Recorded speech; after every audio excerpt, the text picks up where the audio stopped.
अब मैं आपको बताता हूं कर्क, सिंह और कन्या राशि का हाल। कर्क राशि, भाग्य पक्ष अच्छा है, जम के काम करें।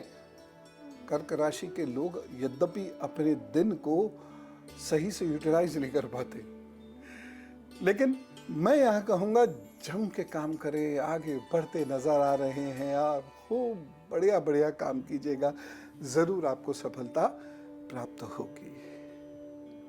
एक सावधानी बरतिएगा, इस दिन लिए गए निर्णय अगर गलत हुए ना तो जिंदगी भर पछताएंगे, इसलिए सोच समझकर कोई निर्णय लें, सलाह मशवरा भी हो सके तो कर लें, और नहीं तो निर्णय को मुलतवी कर दें, पोस्टपोन कर दें। उपाय क्या करेंगे इस दिन? नमः शिवाय, नमः शिवाय, नमः शिवाय करते रहिए और चावल का दान कर दीजिए, प्रभु कृपा से दिन अच्छा बीतेगा। सिंह राशि, अचानक कोई सफलता तो मिलती दिखाई दे रही है, लेकिन धन को लेकर, स्वास्थ्य को लेकर थोड़ी चिंताएं बनी रहेंगी। मित्र भी शत्रुवत व्यवहार करेंगे, लोग आपकी मदद नहीं करेंगे। फिर भी मैं कह रहा हूं भाग्य पक्ष ठीक होने की वजह से दिन ठीक है, बस एक सावधानी बरतिएगा। केवल इस दिन के आधार पर किसी के बारे में कोई राय मत बनाइएगा, सोचिएगा मेरे ही समय खराब है, चलो क्या हुआ, ऐसा सोच के फिर आगे बढ़ जाइए। वो एक शेर है ना, न तू बेवफा था न मैं बेवफा हूं, ऐसा कोई शेर था ना, वैसे ही सोच लीजिए। उपाय बत कर लीजिएगा, इस दिन आपको आटे का दान जरूर करना है, प्रभु जी कृपा करेंगे। कन्या राशि, खूब मेहनत से आगे बढ़ने की कोशिश करिए। भाई बहनों का या उनके परिवार का आपको सहायता मिलने वाली है, तो खूब मेहनत से आगे बढ़ने की कोशिश कीजिए। अचानक कोई यात्रा भी हो सकती है, कुछ अच्छे संबंध भी बन सकते हैं आपके। कुल मिला के समय अच्छा है, बस एक सावधानी बरतने की जरूरत है, और वो ये है कि इस दिन अपने गले का, सांस का, पेट का ख्याल रखना होगा। बाकी कुल मिला के तरक्की तो हो ही रही है, उपाय कर लीजिएगा, और उपाय यह है इस दिन दूध का दान जरूर कर दीजिएगा, प्रभु जी कृपा करेंगे। नीलेश जी से बात करते हैं, गुजरात से हमारे साथ है जी। राम राम नीलेश जी। हाँ, गुड इवनिंग सर जी, जय श्री कृष्ण, कैसे हो? हेलो जी बताइए, date of birth, time of birth. 26 October 1984। जी बताइए, date of birth, time of birth, place of birth. Place of birth है गुजरात, आनंद डिस्ट्रिक्ट, आंकलाव, और टाइम है अर्ली मॉर्निंग 8। बताइए। हेलो, हाँ, क्वेश्चन मेरा ये है कि मैं जॉब अभी कर रहा हूँ एज ए इलेक्ट्रिकल इंजीनियर, तो जॉब है, लेकिन मैं बहुत कंपनी में इंटरव्यू दिया, लेकिन सक्सेस नहीं हुआ जॉब चेंज करने के लिए, पर फाइनेंशियल भी अच्छा नहीं हो रहा है।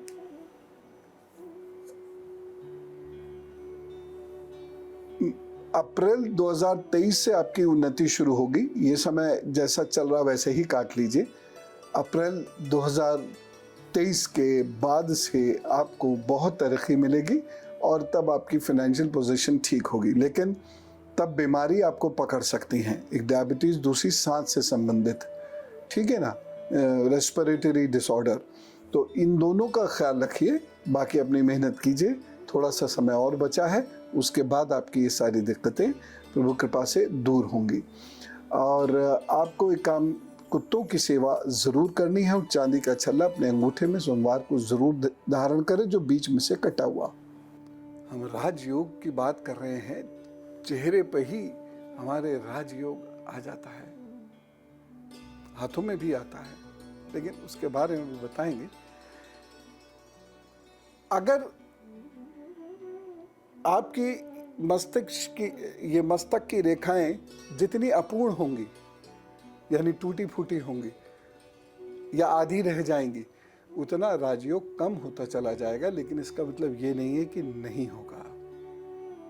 एक रेखा भी बहुत जबरदस्त प्रभाव देती है, लेकिन मस्तक पर यदि बहुत सारी रेखाएं हैं तो आपके जीवन में कष्ट बहुत होगा, संघर्ष से। मैं ये नहीं कह रहा अचीवमेंट नहीं होंगे, लेकिन संघर्ष बहुत होगा। कुछ लोगों के मस्तक पर एक तिलक सा लगा हुआ होता है, स्पष्ट होता है, नेचुरल होता है, बड़ा अच्छा होता है, बड़ा अच्छा होता है। जब कुछ लोगों की जो भावें होती है ना, ये ऊपर की ओर ऐसे उठी हुई होती हैं, इसे अपनी तो ऐसे हैं, ये ऊंचाई से यूं आती हैं। अगर ऐसा है तो कठिनाई के साथ लेकिन राजयोग प्राप्त जरूर होगा। जिनकी भवें जुड़ी हुई हैं, राजयोग है, लेकिन उपाय करते रहिएगा तब प्राप्त होगा, अन्यथा कठिन होगा। मैंने कहा कठिन होगा, असंभव नहीं है। जिनकी ये भवें जुड़ी हुई होती हैं उनका राजयोग होता है, कठिनाई से मिलता है, बहुत दंड पेलने पड़ते हैं, तब जाके राजयोग प्राप्त होता है। एक चीज और बताओ, कुछ मस्तक ऐसे होते हैं जो यहां से उठे हुए होते हैं और यहां से दबे हुए होते हैं। ये मस्तक संघर्ष देते हैं और राजयोग समाप्त कर देते हैं।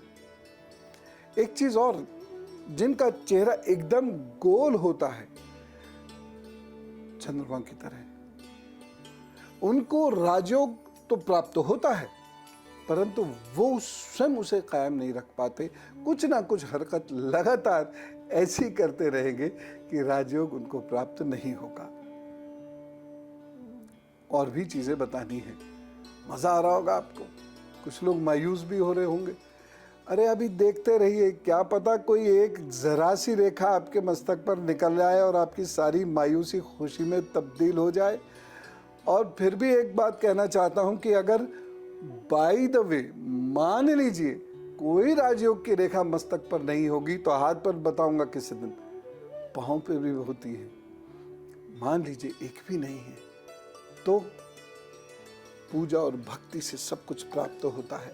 संघर्ष से, मेहनत से, ज्ञान से सब कुछ प्राप्त होता है। बस प्रभु की एक बार कृपा हो जाए। कैसे प्राप्त करेंगे वो कृपा मैं बताता रहता हूँ।